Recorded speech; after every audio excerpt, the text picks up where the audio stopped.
వల్లే ఎదురు చూస్తే నదిలాగా మారనా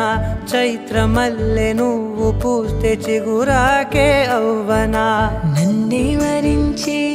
యువరాజును అంట నీ యువరాణి